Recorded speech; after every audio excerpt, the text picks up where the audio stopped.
तारीख को रात्रि को होली जलेगी, 14 तारीख को खेली जाएगी।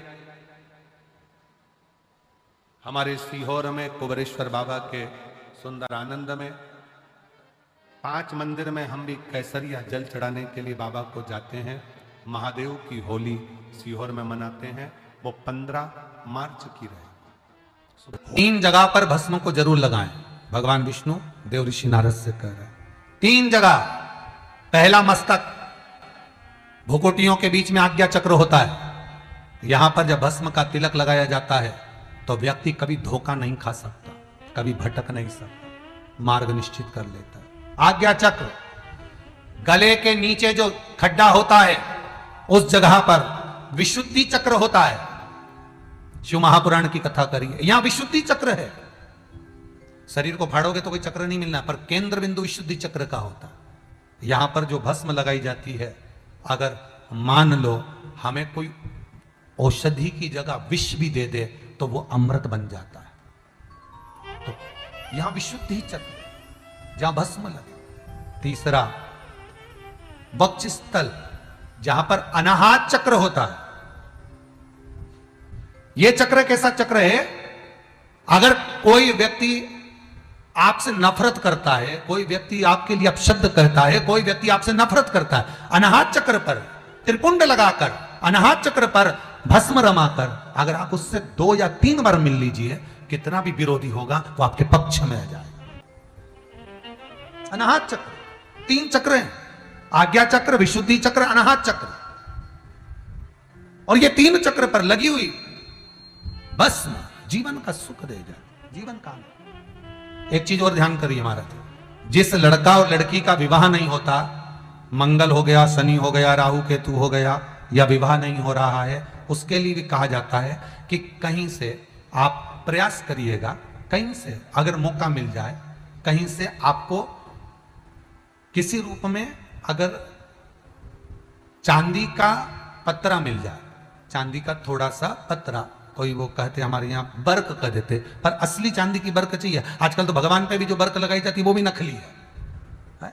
असली चांदी की बर्क, उसको जलाकर उसकी जो भस्म तैयार करी जाती है, चांदी भस्म जो तैयार करी जाती है, उस भस्म से लड़का हो लड़की हो जिसका विवाह नहीं हो रहा हो, उसके हाथ में वो भस्म लगवाकर और बीच में हल्दी की एक बिंदी लगाकर शंकर के शिवलिंग का लेपन करा दिया जाए महाराज। उसका लेपन करा दीजिए। 3 से 3.5 महीना रुकिए, 3.5 महीने के अंदर उसका विवाह संबंध पक्का हो जाएगा। भले मंगल हो, राहु हो, केतु हो, शनि हो, कुछ उस भस्म का ये प्रमाण। कई लोग भस्म को भभूति भी कहते हैं। वो भभूति अलग हो गई, वो भभूति हो गई जादू टोना वाली भभूति, ये तो वो भभूति अलग हो गई। उसका कोई यहाँ वो उसका प्रमाण अलग, परंतु यहाँ भस्म का प्रमाण, यहाँ भभूति का प्रमाण शिव कथा में नहीं है। क्योंकि शिव रोग से मुक्ति देते हैं, तो रोग निवारण का एक तरीका है भस्म को धारण करना। भगवान विष्णु कह रहे हैं, देव ऋषि नारद, ये भस्म तुम्हारे जीवन को सुख दे जाएगी। होली में मोटे मोटे ढूंढ जलाए जाते हैं। ढूंढा की राख तैयार होती है, उसका कालापन जो तैयार होता है उसको उठाकर ले आए और कपड़े में उसको छान कर राख तैयार कर 3-4 बार छानने के बाद उस भस्म को, जो होली महादेव की होली के दिन रात के समय 12 बजे से 1 बजे के बीच में शिव जी को समर्पित कर देता है और उस भस्म को उठाकर उसमें घी मिलाकर मस्तक पर तिलक लगाकर चले जाता है। वो जिंदगी में कभी हार नहीं सकता, विजय ही पाता रहता है। उसकी कभी हार नहीं हो सकता, कभी हार नहीं सकता। शिव महापुराण की कथा कहती है वो भस्म विजयता को प्रदान करती है। आपको किसी से नहीं करना, किसी के हाथ नहीं जोड़ना, केवल वो भस्म का तिलक लगाकर जिससे आपका काम निकालना है उसके सामने पहुंच जाए, आपको सुख का अनुभव हो जाए, कार्य सिद्ध। तो भस्म इतनी प्रबल होती है। भस्म, थोड़ी सी भस्म यदि आपके पास में है, भस्म से मतलब होता है अलोना गोबर। अलोना गोबर जानना है आपने? यहाँ क्या बोलते हैं उसको? एक होता है गाय का गोबर जिसको हाथ से थापते हैं, थापा कंडा बन गया, वो नहीं। अलोनी गोबरी, गाय ने पौटा करा, वो सूख गया, उसको उठाया, जलाया, उसकी भस्म तैयार करी। वो भस्म शिवजी पे समर्पित होने वाली वो भस्म उस मिट्टी के अंदर डाली जाए। अलोनी गोबरी की जो भस्म होती है गाय जो पोटा करती है और वो गाय का जो गोबर होता है वो सूख जाता है। सूखने के बाद जो उसकी भस्म होती है वो भस्म बड़ी काम की होती है। उसको जब जलाते हैं और जलाकर उसकी भस्म बनाते हैं तो वो बड़ी काम की होती है, बहुत काम। हम तो यहां तक कहेंगे जिस नारी के बच्चादानी के अंदर अगर गर्भ में गांठ हो गई है या बच्चादानी के अंतर्गत कोई भी परेशानी उसके जीवन में आ गई है कि डॉक्टर बोल रहा है कि आपकी ये ऑपरेशन कराना ही पड़ेगा, तो हम इस निवेदन को जरूर करना चाहेंगे कि प्रयास करिएगा।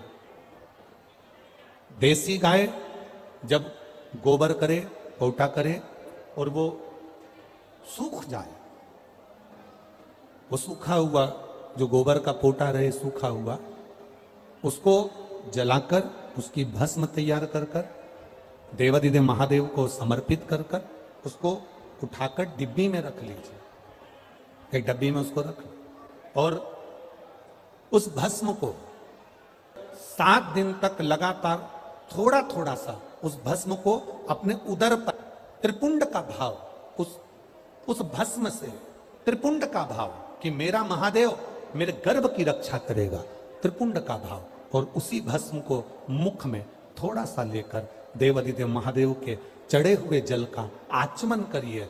जो गर्भाशय में जो भी तकलीफ होगी मेरा देवादिदेव महादेव उसको अच्छा कर देगा। गर्भस्थ तकलीफ, गर्भस्थ, गर्भ में अगर आपके गर्भाशय में अगर कोई तकलीफ है तो वो गाय के गोबर की, देसी गाय के गोबर की भस्म हमारे जीवन को सुख दे देती। और भी अच्छे से समझ लो, मान लो आप त्रिपुंड का भाव भी नहीं रख सकते उदर के ऊपर, त्रिपुंड भी नहीं बना सकते, तो केवल भस्म को लेपन ही आप गर्भाशय पर अगर करेंगे तो बाबा उस पर भी कृपा करता है। ऐसा नहीं, शिव तत्व है में वो बल होता है कि भाग्य की रेखा को भस्म बदल देती है। ज्यादा तकलीफ हो तो भस्म शंकर को लगाओ और वही भस्म का त्रिपुंड मस्तक पर लगाओ। भस्म भाग्य की रेखा को बदल देती है। भस्म में वो बल होता, रेखा को भस्म बदल देती है।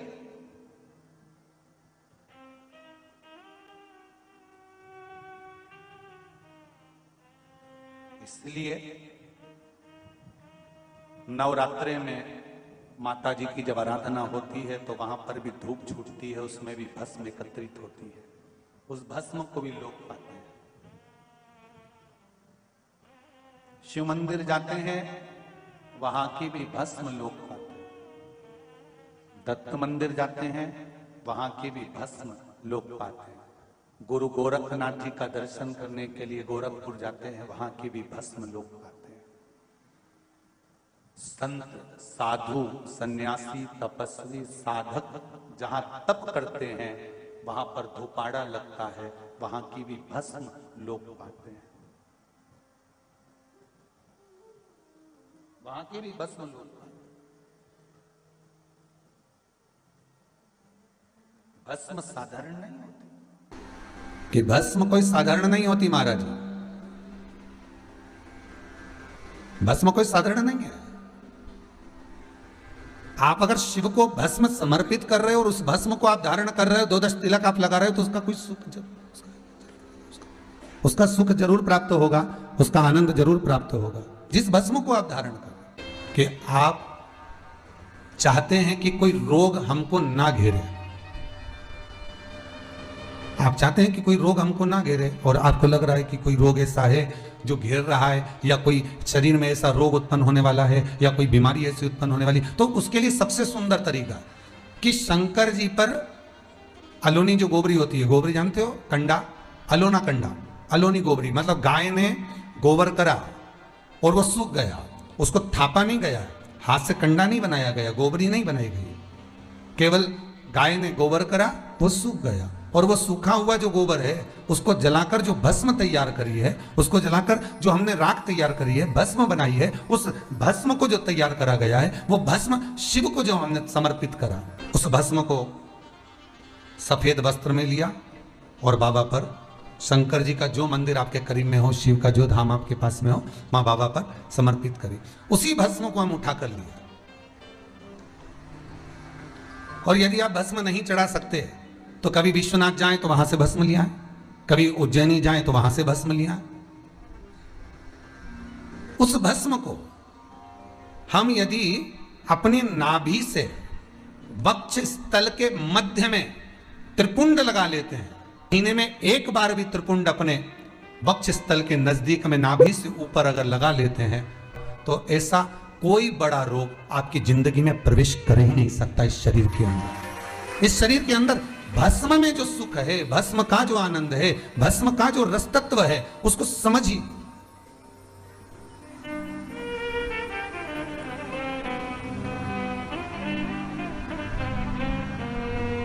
वो सहज और सरल नहीं है महाराज, वो भस्म का। पूरी कहानी गलत बताई। अगर दुनिया के लोग सही कहानी बताते तो भतीजा और बुआ का संबंध खराब नहीं होता। कहानी गलत थी ना।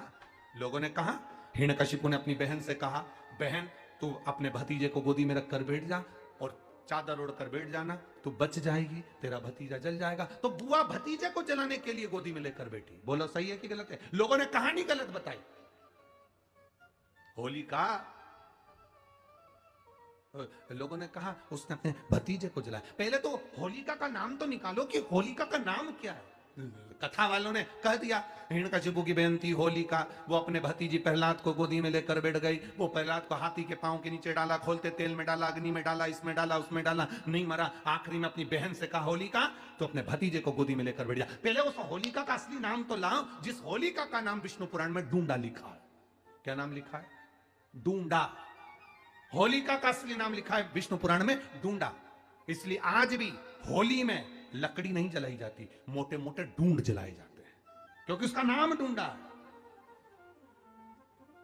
और डूंडा बैठी अग्नि में, भतीजे को गोदी में लेकर बैठ गई। उसके पास में एक ब्रह्मा जी की चादर थी, जिसको ओढ़ कर बैठ जाती थी तो आगी में जल नहीं सकती थी। डूंडा ने देखा चारों तरफ से आगी लग गई, मेरा भतीजा जल जाएगा। तो बुआ को लगा मेरा भतीजा जल जाएगा। बुआ वो होती है जो दुआ देती है, बुआ कभी बद्दुआ नहीं देती है।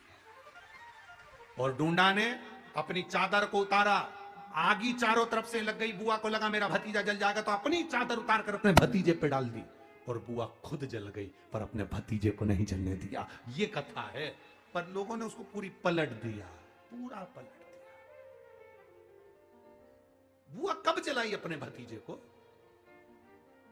आप में से इतनी सारी बुआ बैठी हैं, कभी अपने भतीजे को अपशब्द कहा, कभी अपने भतीजे को श्राप दिया, कभी अपने भतीजे को बद्दुआ दी? नहीं। जब भी बोलती हो मेरा भतीजा खूब फले फूले, भगवान कृपा करे, मेरे भाई जैसा नाम कमाए, मेरा भैया कितना नाम कमाता वैसा मेरा भतीजा नाम कमाए। तो शिवालयों में शंकर जी शिव मंदिर के अंदर चंदन का जल 1 लोटा अवश्य चढ़ाएं, महादेव की होली अवश्य मनाएं। आ रहा है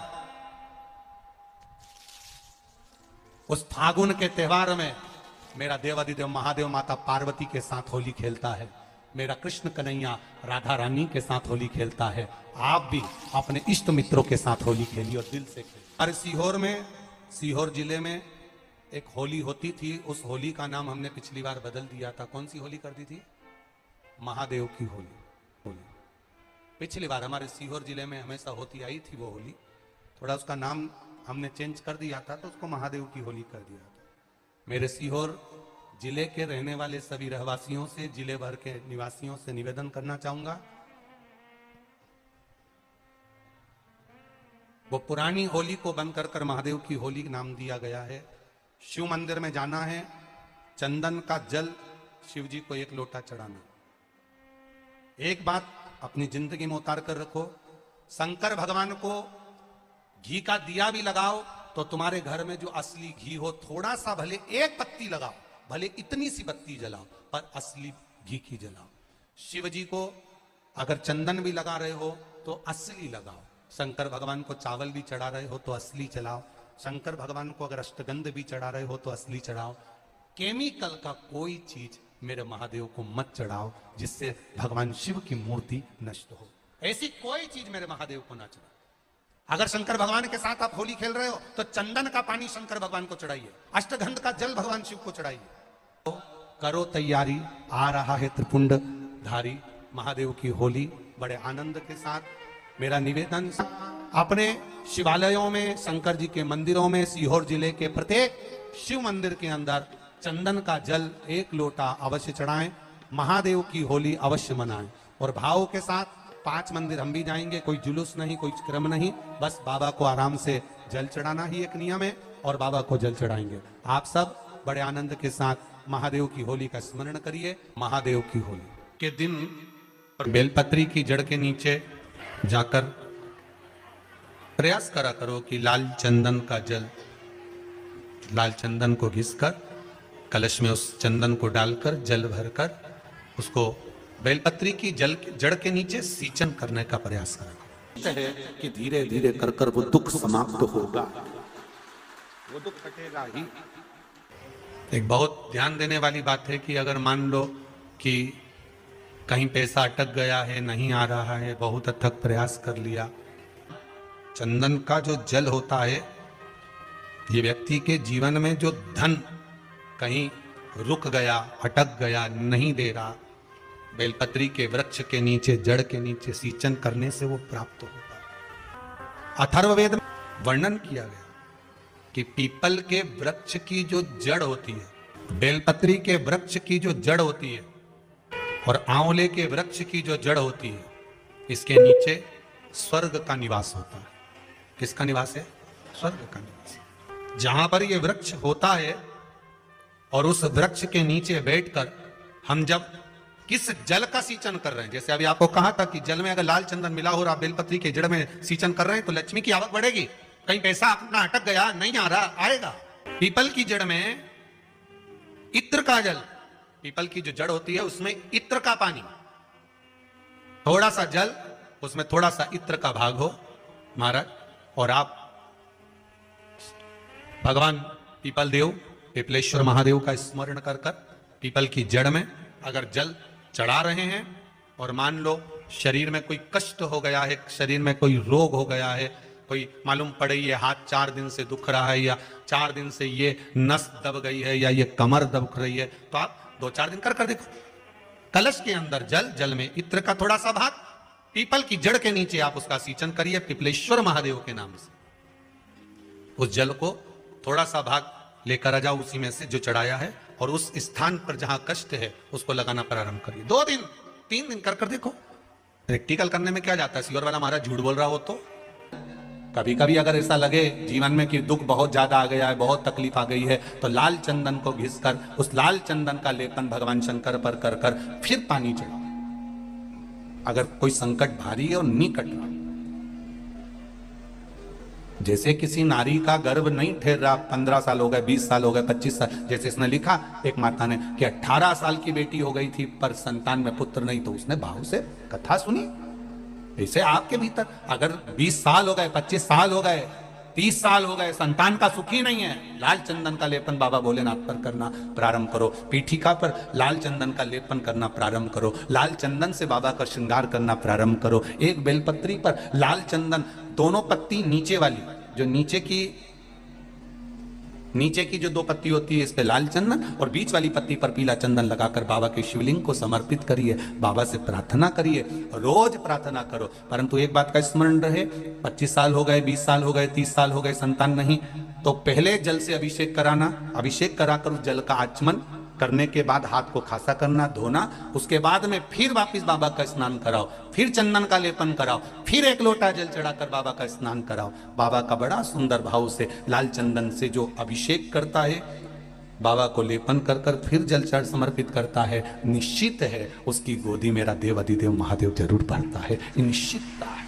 हम तो बेटियों से भी कहते हैं, जिसका विवाह नहीं हो रहा हो, 25 साल, 30 साल, 27 साल, 28 साल, 32 साल, 40 साल हो गए हो, नहीं हो रहा हो बेटा बेटी का विवाह, उसे लाल चंदन का प्रयोग अशोक सुंदरी वाली जगह पर 7 बिंदी लाल चंदन की लगाकर 7 बेलपत्र 7 बिंदी पर रखिए और महाराज अपनी कामना कर कर भगवान से आइए, बाबा देगा, करेगा, 3-4 महीने में विवाह पक्का करेगा। ये लाल चंदन की महत्वता है, शिव तत्व। रोग बढ़ गया, बेलपत्री के वृक्ष के नीचे दीप लगाना प्रारंभ करो। बाबा से विनती कर कर घी का दिया लगाइए बेलपत्र वृक्ष के नीचे, बाबा से निवेदन करिए, रोग निवारण। लंबी बाती का प्रमाण अलग होता है। लंबी बाती क्यों लगाई जाती है? भगवान के मंदिर में दीप में देवियों की पूजन में लक्ष्मी की वृद्धि के लिए कौन से देवता के यहाँ लंबी बत्ती लगती है और कौन से देवता के यहाँ गोल बत्ती लगती है, उसका भी प्रमाण बनना। किसी देवी की पूजन करो तो लंबी बत्ती आती है, कुल देवता की पूजन करो तो लंबी बत्ती आती है, किसी मंदिर में किसी देवता को लगाने जाओ तो गोल बत्ती लगती है, उसका भी प्रमाण है। लंबी बत्ती जहां लगाई है, अगर लक्ष्मी के सामने लगाई है तो लक्ष्मी की लंबाई बढ़ती है, लक्ष्मी की वृद्धि बढ़ती है। अगर कुल देवता के नाम की लगाई है तो वंश की वृद्धि होती है। इसलिए हमारे यहाँ अमावस्या पूनम को जो पाटे माटे भराते हैं उसमें गोल बत्ती नहीं लंबी लगाई जाती है, जिससे हमारा वंश बढ़े। नवरात्रि में देवी जी की जो बाती लगाई जाती है वो लंबी लगाई जाती है, गोल नहीं। क्यों? क्योंकि जिससे माँ हम पर कृपा बना कर रखे, हमारा वंश खूब बढ़े, हमारे यहाँ लक्ष्मी की वृद्धि हो। स्थिर बाती गोल बाती लगाई जाती है ब्रह्मा के मंदिर में, इंद्र के मंदिर में, देवता के मंदिर में। तुलसी के सम्मुख में लंबी बाती नहीं लगती, तुलसी के सम्मुख में गोल बाती लगाई जाती है महाराज, जिससे स्थिरता का भाव केंद्रित हो। स्थिरता भाव